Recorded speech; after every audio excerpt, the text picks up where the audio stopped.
players rally around him and support him. You could tell there's a chemistry that is being developed between him and our players, especially Amari Cooper, right? So I'm just, I don't want to be greedy. I'm very happy about the victory, but I'm also with Deshaun. It's time to continue to, look forward. We need to look forward to next week, look at the film, make understand the adjustments that we have to make, and set about preparing for the Squealers next Sunday. Mm-hmm. Kate, your thoughts?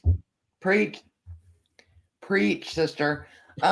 I could sit here and make you a list of all the things they did wrong. But that's not what I do on Victory Monday. That's what Tuesday is for. Today, it is about how well he played that second half of football. I know he got the rust off against the Cardinals, but that's a very different team than he saw this week. I was discouraged when Kevin Stefanski's game plan was apparently to spot them 7 points in the first 3 plays like we did Pittsburgh. Like, no, that's not how we want to go. And I think the defense was a little discouraged too because they gave up that big run play for a touchdown, and all of a sudden we're down 14. What I loved the most about this game really was not Deshaun's play, although his second half was what we paid for, right? That's why we got him. That second half was fabulous. What impressed me more was the fact that this team never quit. They could have very easily quit when they were down. The defense could have very easily quit on the offense. When we had that kick return that we fumbled, the players could have very easily just got down and caved in on themselves. They came right back out. They kept fighting. That play with, I don't remember if it was Ford or Hunt, where he was running and it looked like a rugby scrum. There were 11 Browns pushing him down the field. This team does not give up. And for as much grief as I give Kevin Stefanski about his play calling and some other things, to me, what I saw on the field yesterday was a sign that this is a unified team, that Kevin Stefanski's players want to play with for him, that he knows how to motivate them to play every minute of that game because they never gave up. And it would have been very easily, with all the hype and all the talk about how good Baltimore is. We saw a little bit of this at the San Francisco game, right? They're the best team in the league. No one's given us a chance. And we won. And we won at the end of the game on they missed a field goal. So we didn't get any credit for the fact that we put ourselves in a position to be that close, right? Yesterday, same thing. No one gave us a chance. We gave ourselves a chance. And I love the fact that I get to root for the Bengals on Thursday night. If the Bengals win and we win, our division is already the best division in football. I will argue that with anybody. Our division will then be 7-4, 6-4, 6-4, 5-4. Like, the competitiveness, actually 7-4, and then all three at 6-4. Like, it's insane that this division is so up for grabs, 9-10 weeks into the season. So I love it. And I'm just super excited that we played well yesterday.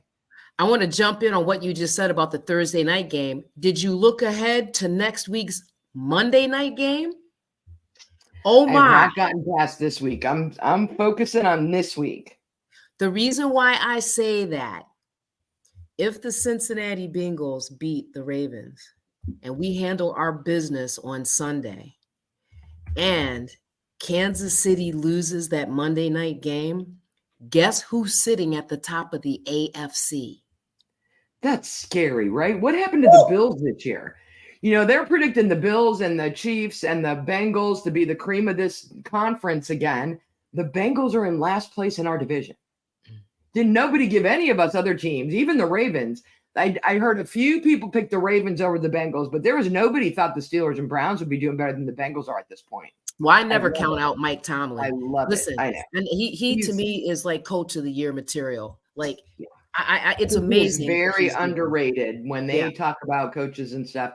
They focus on like Belichick and Andy Reid and that. And Mike Tomlin is just very quietly winning games and winning games and winning games. He is amazing. And I think we even mentioned this once. In some way, it makes me sick that in my lifetime, Pittsburgh has had 3 coaches. 3 in my entire lifetime. We've had 3 in the last 5 years. That's insane to me that I've been through Chuck Noll, Bill Cowher, and now Mike Tomlin.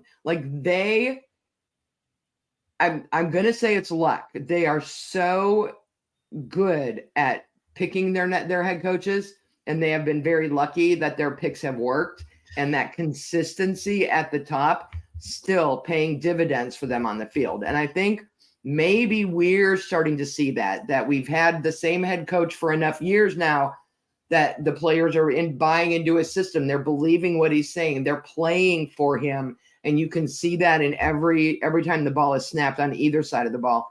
That you know what? I'm going to be a little bit of a detractor. Okay. Hopefully not too much. I don't see it that the players are playing for Kevin Stefanski.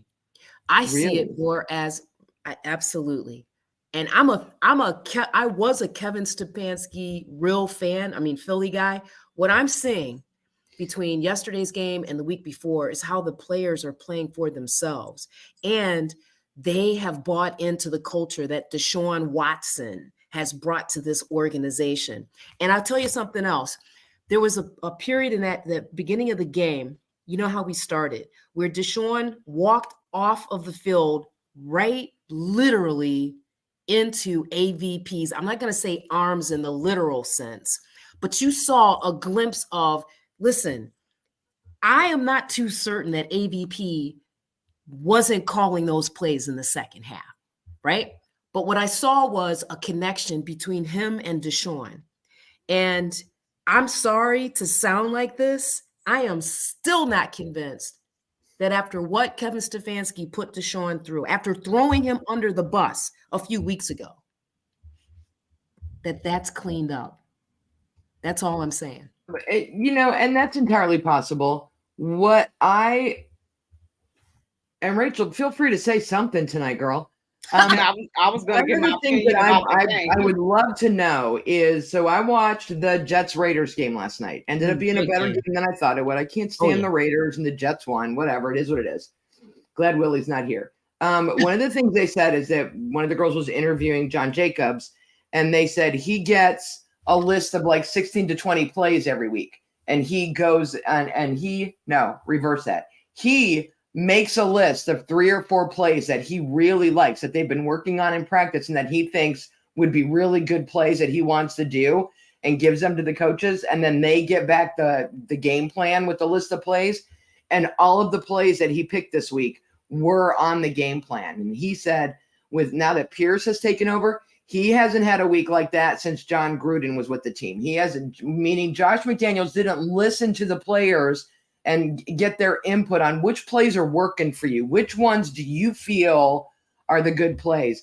And it makes me wonder if AVP is doing something like that. If he's talking to the players, if he's watching the practice, and then if he's then sitting down with Kevin and going, listen, I know you want to do what you want to do, but these 3-4 plays right here, when you run these, Amari scores every time. When you run these, Jerome or Kareem or Deshaun, these are really, make sure these are in your rotation. Yeah. That wouldn't surprise me at all. That he's getting input from the players and then giving that to Kevin, because maybe Kevin won't listen to Deshaun, but he'll listen to AVP. There you go. Now we're going to agree on that all day long, because remember last week's game, Coach K actually he was truthful.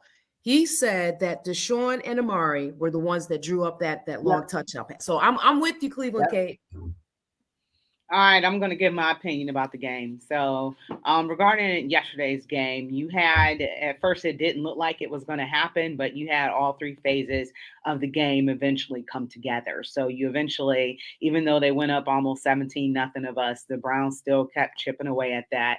That's one of the things where you look at and people say, well, there's plenty of time left.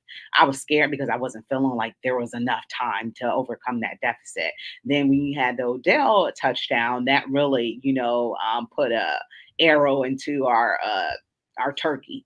So you know what it did, but I will also tell you, I saw a couple of those defensive players get a little bit of attitude about that, because some of them played with Odell when he was here. And Yeah, they so were like, I don't not think on they my watch, wanted him not to again, win. not again.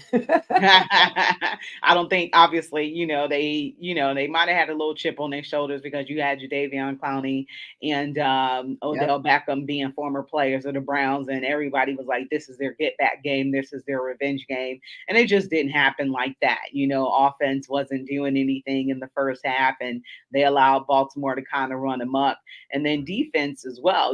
Struggled in that first half as well and made everything look easy, but offense wasn't doing nothing, and they were able to get down, but they weren't able to, put real points on the board. They were able to, kick field goals, but that turned out to be very important because that chipped into that lead. And then, special teams, they had some miscues, but, special teams ended up winning us the game. So you saw all three phases of the game come together. Eventually, they didn't start out like that. This is obviously a huge win to propel us to, get into catching Baltimore in that division. So this was a game that everybody, thought that Baltimore was going to win handily. Everybody picked them to lose. I think Irie picked them to win, who we have on Tuesdays. And on Tuesday, I predicted the Browns to win 35-30, and it was kind of close. So I just felt it was something about this game, and if we can beat the San Francisco 49ers, we can go in there and beat anybody. And you kind of saw the same thing against the Seattle Seahawks, where the Browns went down in a hole and they chipped away and they led that game, but unfortunately defense wasn't able to do anything. But this is a huge win to pull even with Baltimore. I think they showed Jim Harbaugh's record against the Browns. It was like 25-6 or something like that, and you could just see Lamar looking disgusted on the sidelines, like he literally couldn't believe that the Cleveland Browns had came back and won this game. But that's what happened, and I couldn't be any more proud of this team. I'm proud of how Deshaun Watson was looking in the second half. He went 14 for 14. So I don't think you can ask for much, from this team. If they can go in every week and play this way, they definitely can go to the playoffs. They can win some games and possibly get to the Super Bowl, because you just don't know. But if they show up like this against the next few opponents, all bets are off. The only real gap I still see, frankly, is in our punt returns. We still don't have a good punt return unit. We got rid of DPJ, who was dropping the ball or letting it go or making weird decisions on it. We got rid of him at the trade deadline. And then you had, what's his name, fumbled one this week. Crochet. I still feel good about our punt returns. Other than that, I'm good. I wasn't even all, when Hopkins missed that extra point, I'm like, this is why I can't have nice things. And then when we got close again, I'm like, you know what? He's going to kick a field goal. And then I'll forget all about that missed extra point, because he got the field goal, which he did. And then Greg Newsome, with all those penalties, I wanted to choke him, but then he gets the pick six. And again, I'm like, forgiven. He came out of nowhere. What have you done for me lately? He shot I out got you like a pick bullet. Six and a game-winning field goal. Good. We're good. I'm good with both of them. He shot out like a bullet out of that crowd. We were just in disbelief watching him get that ball and run it back for a pick six. And I think Baltimore was stunned too, because I think that they saw the momentum starting to shift with the Browns. And that tush push that they did, which gained like extra 11 yards. You saw the whole team, the whole offensive line just pushing like that. I don't know what to call that. That was not a tush push, Rachel. We got to come up with it. It wasn't a brotherly shove. I don't know what that was. And I'm standing. I don't know what y'all were doing. My husband and I he's on a bad foot, standing, screaming at my TV, keep your feet moving, keep your feet moving. They're not going to blow the whistle. As long as your feet are moving, there ain't no forward progress. There ain't no whistle blowing. I'm just yelling at them, keep your feet going. And Baltimore's like getting shoved back and shoved back. I'm like, we got to come up with a name for that. That was a rugby scrum. That was not just the tush push. Yeah, but remember too, when David Njoku, had caught that ball and he ran over a couple people, same thing, you saw as well. And this team just was not going to be denied. It started off terrible, but they were not going to be denied this victory. And I'm so proud of them. And we're going to go ahead and take a break. You're listening to Her in the Huddle on WOVU 95.9 FM. We'll be right back.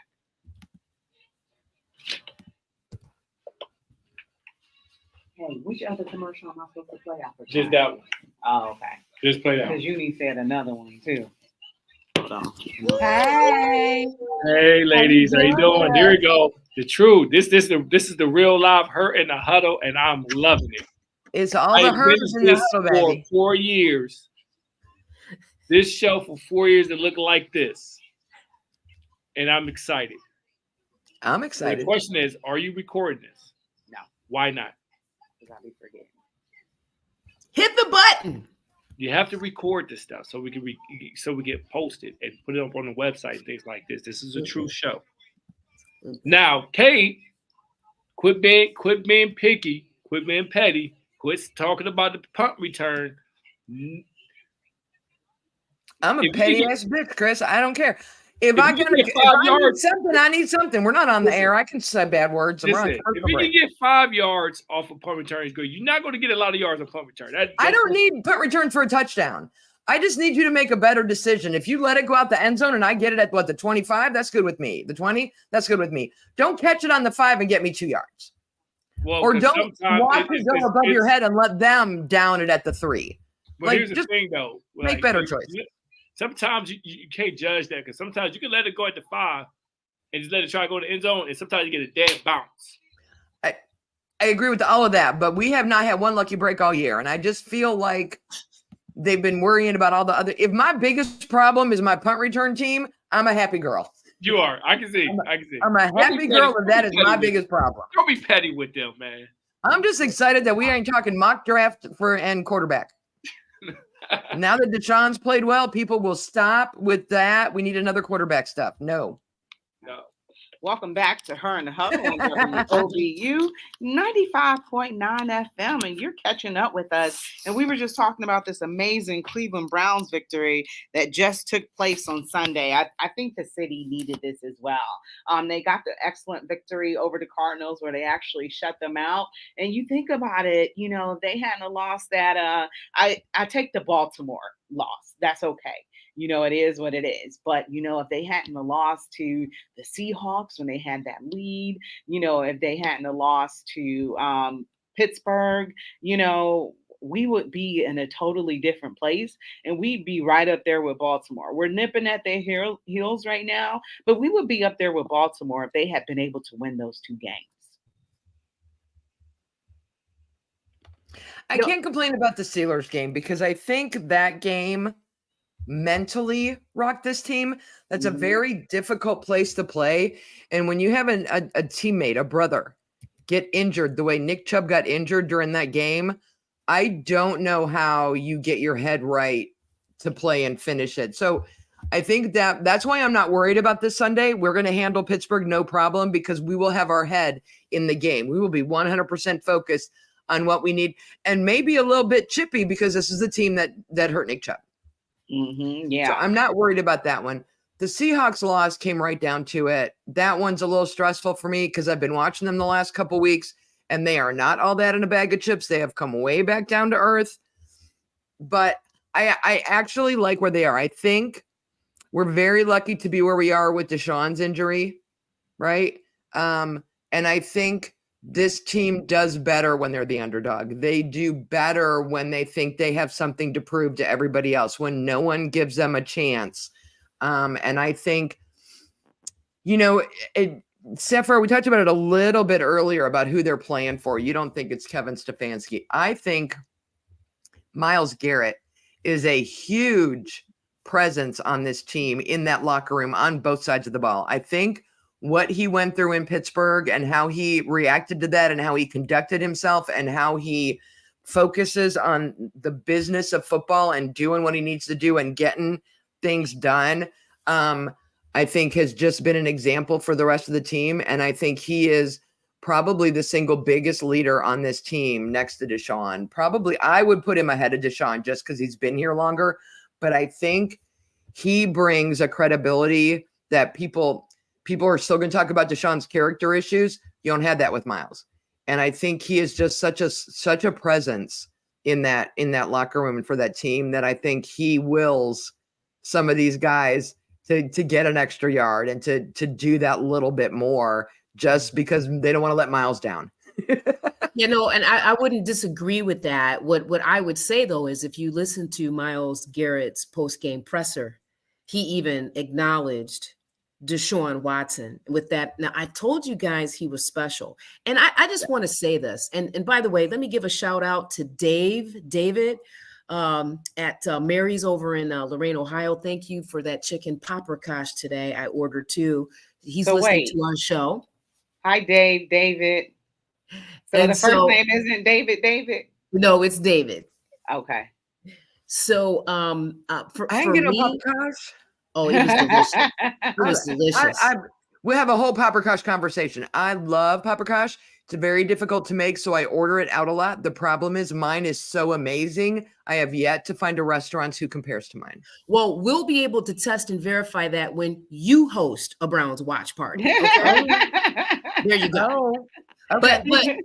But getting back to Challenge what I was saying accepted. though, for me, like anyone, and I'm not directing this at anyone in particular, Browns fans need to rally around their starting quarterback. The man is playing through a shoulder injury, an ankle, which I'm waiting. I don't know if we have any update on the MRI, Not right? yet. Nope, nothing He yet. left the game in a boot, right? Like he is that player that we've been waiting for. And he's special. And I'm just exhausted with anyone that wants to go back and talk about, his humanity. I mean, we all make mistakes. But what I feel that young man was put through, it's not even just about the player. Like I worry about him, right? How he is, that was a lot that he had to work through, him as a person. And that's the piece that I saw yesterday a glimpse of when he walked off of that field and stood in front of AVP with his head down, and AVP put his hands on that man's shoulders. That is the kind of care, because even though they're millionaires, okay, that is taking care of your greatest asset. And I think Myles Garrett recognizes that. I think Kareem Hunt recognizes that. If you remember last week, he literally went over and held up Deshaun's arms facing the crowd. That is why I feel these players are playing more for themselves than Kevin Stefanski. And it makes the world. I mean, thank you. Fair. I can't disagree. I think the thing that gutsiness about Deshaun can be a plus or a minus. With an ankle, you go in at halftime, you let PJ Walker do one play, you go in at halftime, you get it taped up, you get maybe a pain shot, you come back out. You can do a lot more on the field with an ankle that's bothering you than you can with a shoulder. And I think it's hard for some of them. It can be a positive or a negative, right? He wants to gut through everything, but when you're injured to the point that you're detrimental by being on the field, which he was at certain points with that shoulder, somebody's got to say to him, no, you need to get right because you're not doing us any favors by being on the field. The ankle's different. He was just fine. He came out. He could favor it a little bit. You could see him favoring it towards the end of the fourth quarter. Whatever pain meds he got wore off. They're doing the MRI today. I don't know if we probably won't know until the presser tomorrow afternoon on what the prognosis is on it. But even that, I'm not worried about as much as I was the shoulder, because I think, and again, that shoulder injury is different. Your ankle is sore and it's sprained. And if you play on it, it's going to get more sprained. But that's not a career-ending injury. When your shoulder has micro tears, there's got to be that little voice in your head that is like, be careful, because if you rip it all the way, you're done for the year. Yeah. You rip it all the way, you may never play again.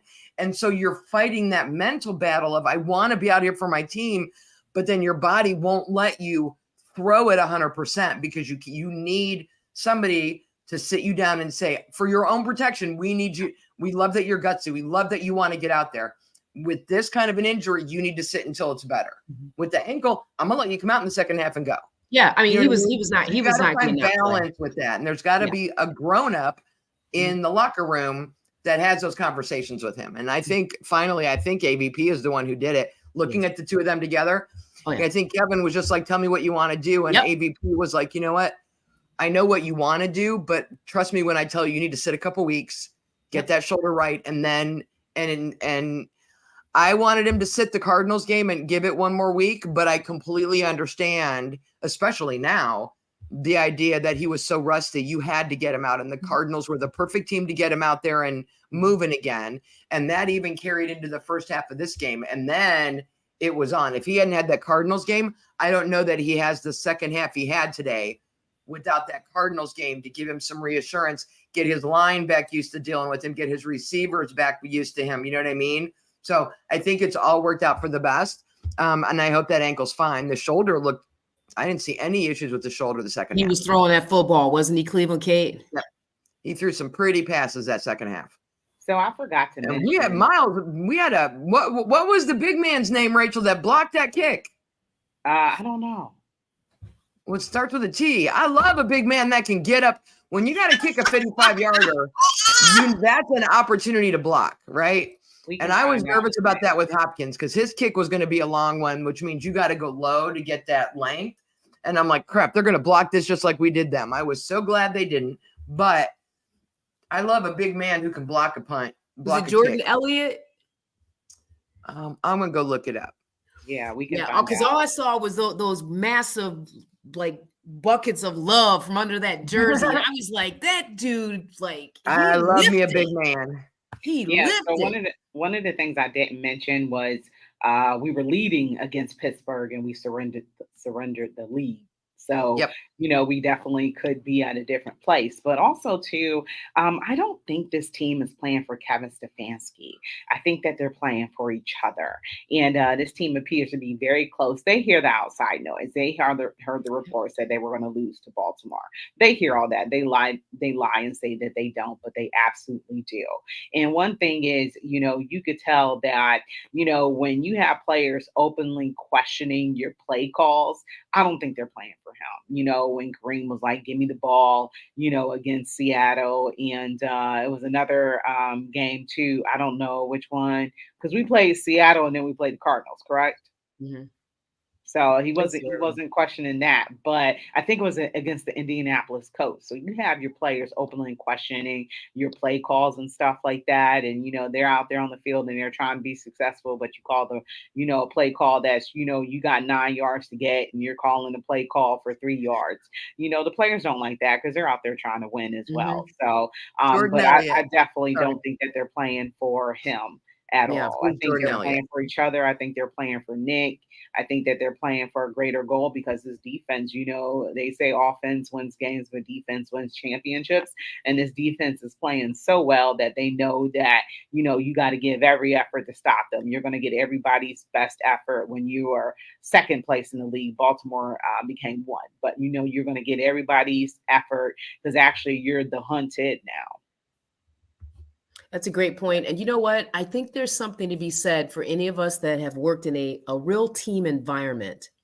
When you're able to just really open up and share with your team members, listen, here's where I'm at mentally. These are the things that I know I have to work on, but best believe I'm about this team. I want the team to excel. I want to do my part, make my contributions to the team. And in my head, I just imagine on some level, all of those players have had that kind of come to Jesus moment, because I have not seen this level of connectivity and chemistry. And not just within each of the teams. I'm talking about offense, defense. I have not seen this in decades. And I think that is what one of the biggest differences for me is. I mean, again, Dustin Hopkins misses that field goal. How many defenders met him on the field to say, hey, man, it's going to be okay. We're going to get you another opportunity. Like, I don't remember those optics like happening for decades, right? I didn't see coach. I didn't see, assistant coaches. I saw players like encircle him and say, we're going to be okay. And they went out and they did it, right?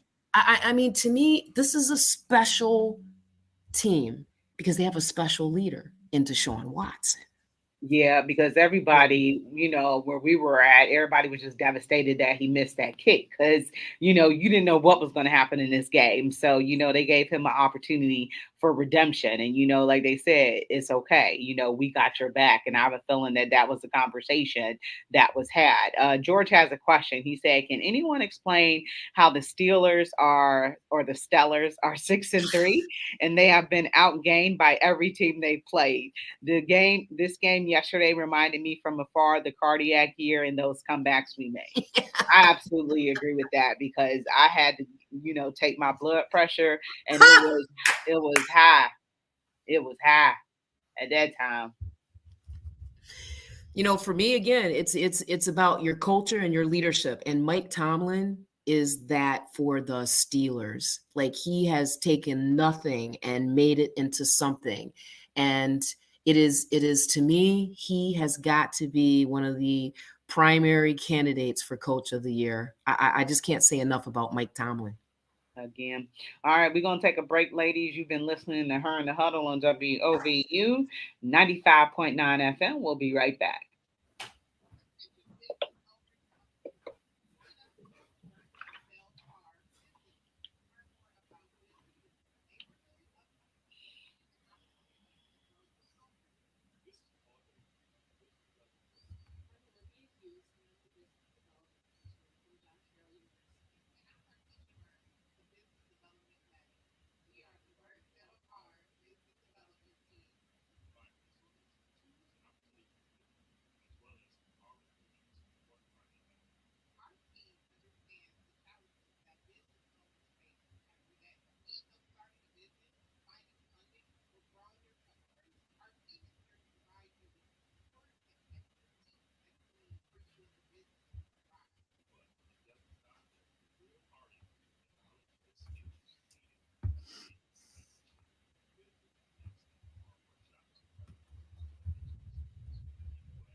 All right, welcome back to Her in the Huddle, WOVU, and 95.9 FM. And just keep in mind, you can listen to us on your regular radio dial at 95.9 FM. And then also you can listen online at WOVU.org. You can download that WOVU app so you can listen to us on the go. And then you can always contact our station with any questions, comments, or concerns at 216-271-0959. Now, show up and show out to the biggest party in the city on Saturday, November 18th. WOVU and 95.9 FM, our voices united right here at 7201 Kinsman from 11 a.m. to 4 p.m. We're celebrating 5 years on the airways and giving away 500 turkeys with the fixings and a few Cornish hens. Saturday, November 18th, 7201 Kinsman, 11 a.m. to 4 p.m. Be here. Help us out. Celebrate 5 years and don't miss out. I love Cornish hens. So they're very tasty. So a big alternate to chicken and a turkey. What'd you say, Kate? They're teeny tiny chickens. I know. So, ladies, let's go ahead and move on to the Ohio State University. I was going to comment further on George's question, if you don't mind. Oh, okay, go ahead. We're going to play Pittsburgh this week, right? Mm-hmm. So when I look statistically at them, they average 15 points a game. They give up 20 points a game. Mm-hmm. The problem with those kind of stats is they had 2 losses. One was 6-30 and one was 7-30. So that messes your averages up. But if you look at their scores, they beat us by 4 points. They beat Vegas by 5, the Ravens by 7, which was their biggest margin of victory, the Rams by 6, the Titans by 4, and the Green Bay by 4. They're winning tight games because their defense is helping them. They are winning tight games. We're the only team to put up more than 20 on them and lose. Their defense is their game.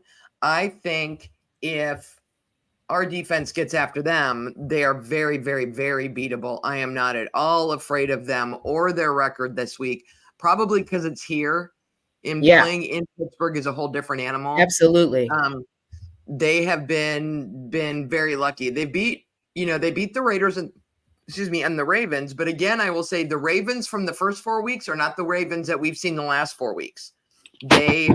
Lamar had a lot of turnover issues, which he hasn't had until we got to him this week. So our biggest key this week is not to make those mental mistakes, not to give them free points.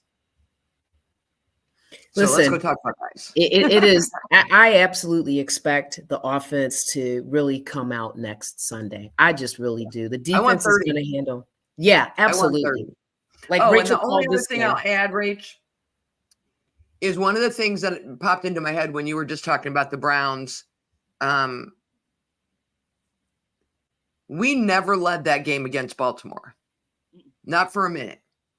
Until we won it at the end.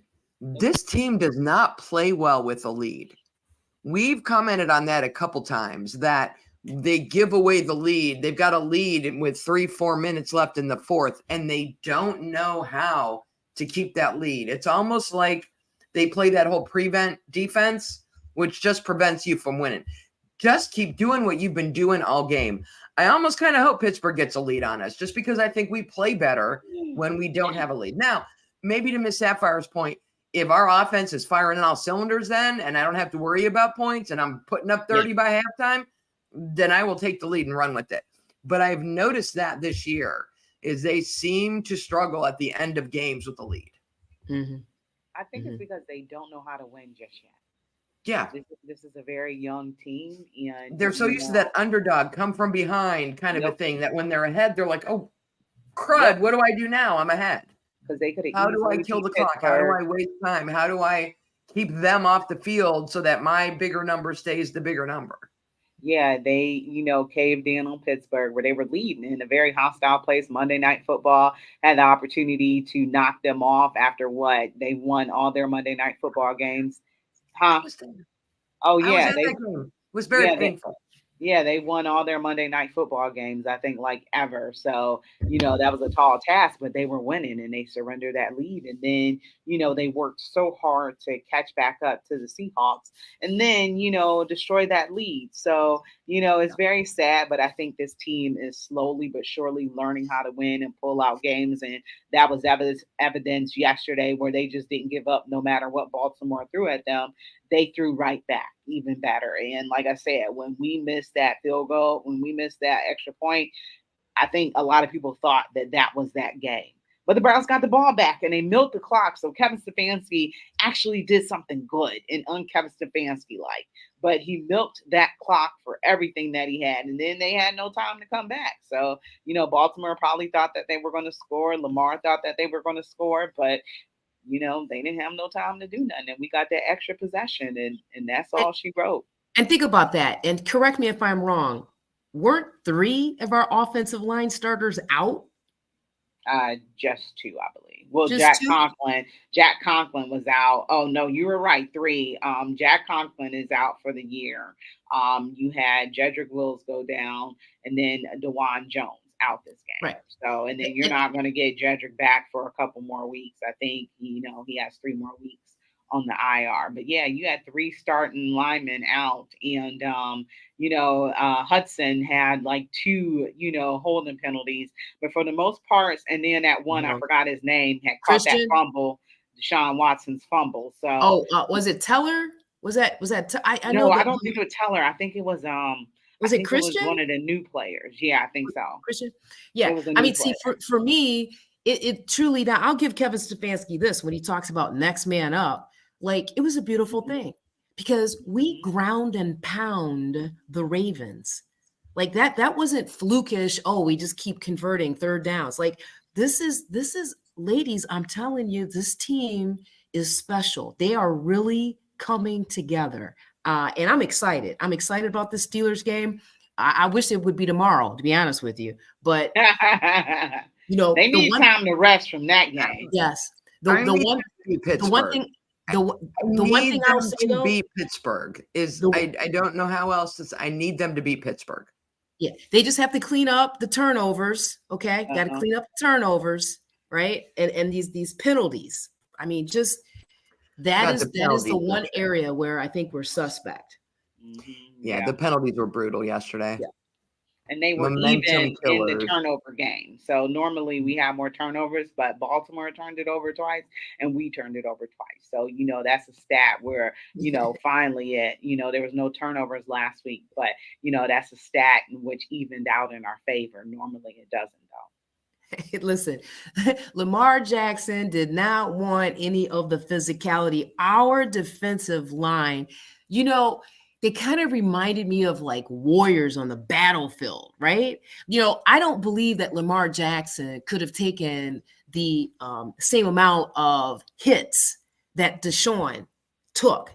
And they're both petite. When I look at them, they're both petite players, but there's something about the way our defense hits. And I'll take you back to that San Francisco 49ers game with McCaffrey running around. He got hit. I think it was like 8 minutes into that first quarter. Listen, man, he left in a boot. Okay, the arsehole that started the shenanigans at the beginning of the game on the sidelines, he left in a boot. Our defense is primed. You better be certain you want to put a uniform on and go out on that gridiron and play against our defense. I'm telling you, ladies. Yeah. One of the things too was Elijah Moore stepped up big time. I think he had 5 targets and caught maybe all those targets. So, you know, he had been very silent, but, you know, Deshaun Watson was able to find him when it mattered, you know, and just, you know, he was on it, you know, in those receptions and stuff like that. So I just, you know, I'm commending him because, you know, mainly you haven't heard too much about him, but yesterday he was a big weapon in the game. So we're going to go ahead and take another break. You've been listening to Her in the Huddle on WOVU 95.9 FM. We will be right back.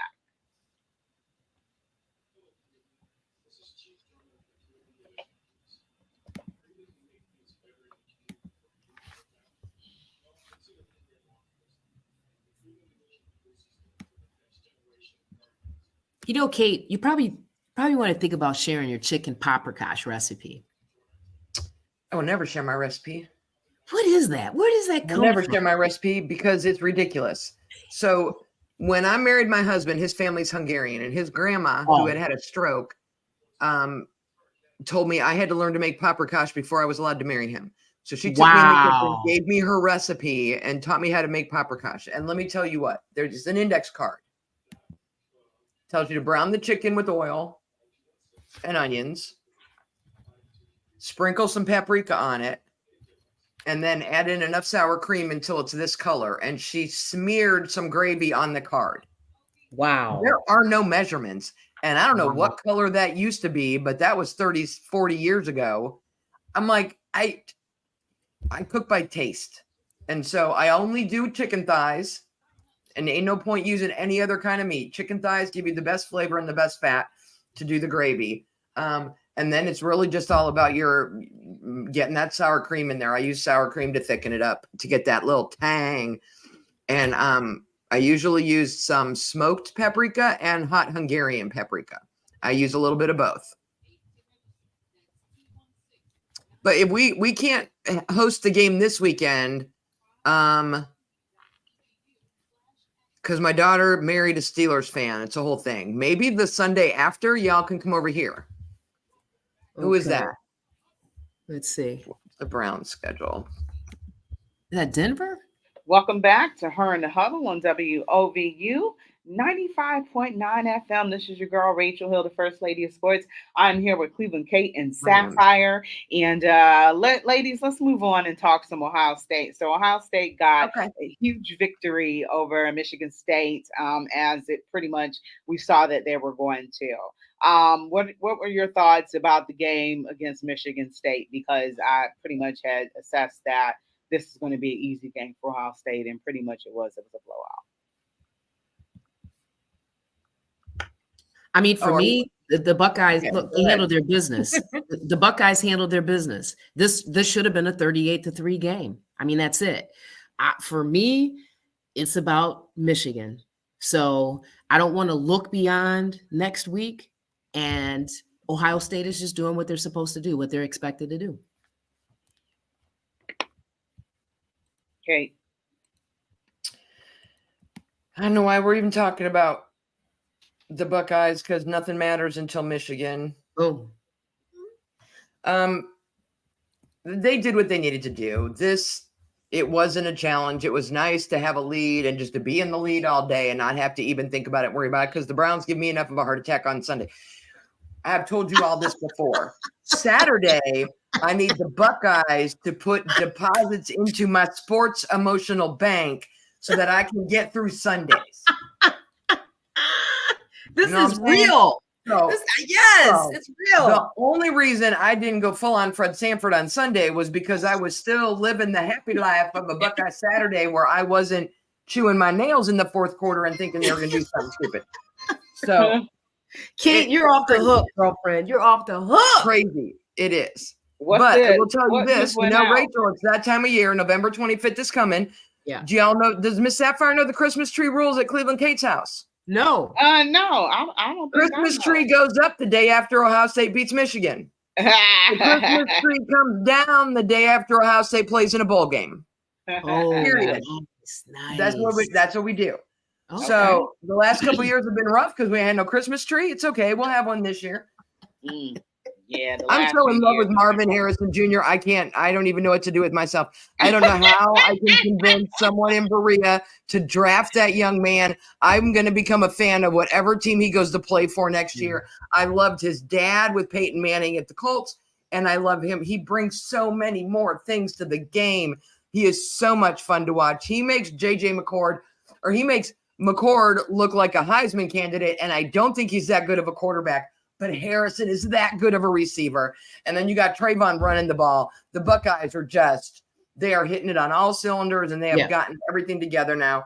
And I love it when they have a win like they did this week. And in the interview immediately after the game, Ryan Day is like, we still have things to work on. We still made mistakes. We still have film to watch. This is, we're not there yet. He has not yet had a game he was happy with.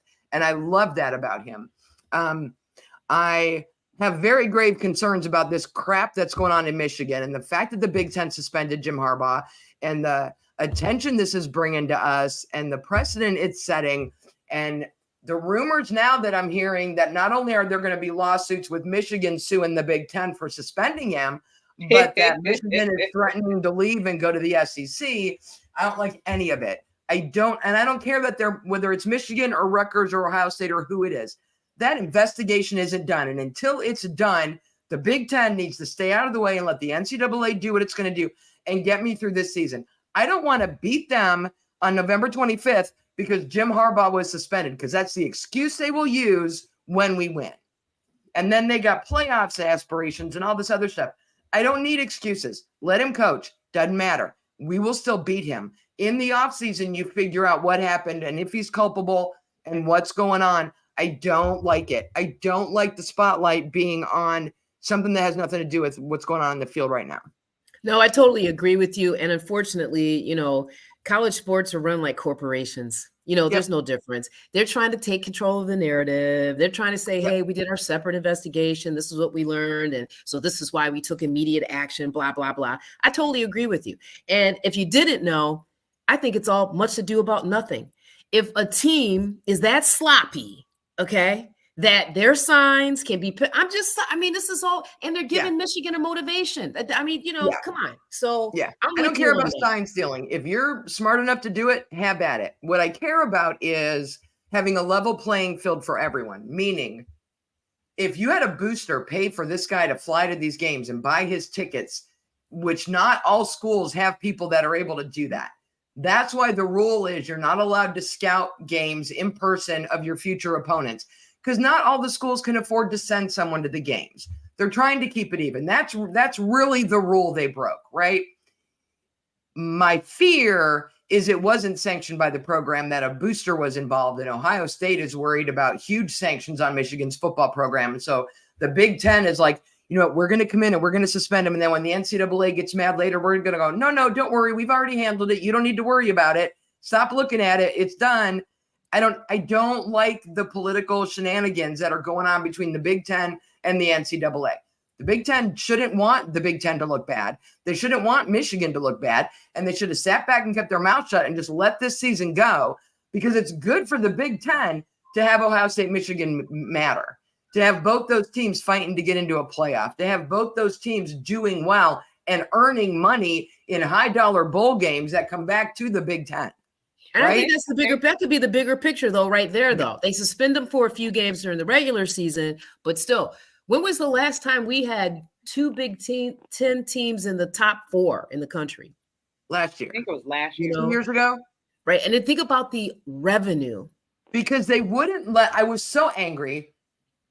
They wouldn't let us play Michigan in the playoff, which would have been genius. Because if you have Ohio State play Michigan, you're guaranteed for one of them to be in the championship game. Mm-hmm. So we played Clemson, and they played Georgia or something like that. Mm-hmm. Trying to think of who the teams were. And we both lost. TCU, maybe, we both lost. And then Georgia, I knew Georgia was going to steamroll whoever they faced. So I was glad it wasn't me. I'll tell you something. It would have been more compelling to watch, and it would have been more interesting to the fans to have Ohio State, Michigan meet again in a playoff game. But I don't know that they'll do it this year. Bama's making a case for themselves. They had that bad year. Nick Saban cried and whined and did what Nick Saban do. It's embarrassing. They're he needs to ride off into the sunset and go hang out with that kid is incredible. Bill Belichick. But did I mention how much I love Marvin Harrison Jr.? Yeah, yes, so this is the thing. They said he would have been okay if he sat in the stands and stole the signs. Where he went wrong was he actually got the credentials to stand on the sideline and do it. That's where, or he got credentials to do it. And that's, that's where they say. I didn't hear anything about credentials. What I heard was he had a ticket behind the benches on each side of the field, one ticket here and one here. And he would sit there on the opposing, because he didn't know which was which when he was buying the tickets. And he would sit facing the opposing thing, and he would put his camera up and film the sideline for the whole game, and then sync it with the game film to see which sign went with which play. But the rule is you cannot scout a future opponent in person during the season. So if you're playing Michigan next week and you go to Michigan's game this week, you're not allowed. This is all to do about nothing. Let's just get on the field, and whatever team executes the bet. Listen, I don't care if I'm going to throw a curveball, it, and you still hit it. I mean, come on. It's just I agree with you to an extent, but I think there's an inherent edge that both offenses have in any sport, but especially in football, because you know what play you're going to run. Mm-hmm. You're sure-footed. You're going to cut down and post left or whatever it is you're going to do. And the defense has to react to you. Yeah. If the defense already knows exactly what you're going to do, it gives them an unfair advantage that you don't have when you're on defense. It's a gray area. My thing is, number one, be better at hiding your signs. Number two, be better at mixing them up. Don't use the same signs every week. Yeah. Number three, if you find out someone has stolen your signs, you don't complain and call them on it. You very quietly change them up. Mm-hmm. So if your sign for I'm going to run the ball is now I'm going to pass the ball, their defense is going to be in the box lined up for I'm going to run the ball, and then I'm going to pass the ball right down to the end zone. You know what I mean? Play their game. Play that head game with them. Mix up your signs, people. Yeah. Yeah, but Ohio State, they were hip to what Michigan was doing because they tipped off TCU. So Ohio State knew and didn't say anything. And very quietly let people know what was going on. Because by the time we figured it out, we'd already lost to them. Mm-hmm. What were you about to say, Sapphire? No, I'm just listening. I mean, to me, everything you're saying, listen, it's palpable. At the end of the day, if I'm third and short and I got my quarterback behind, the defense knows I'm going to sneak, right? To me, this is where sports, because there's so much money involved in the game, everyone's looking for an edge. And to your point, there are rules in place.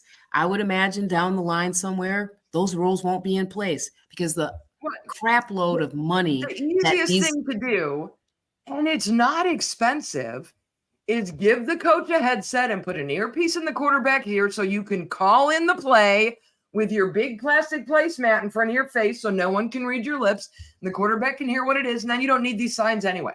Yeah.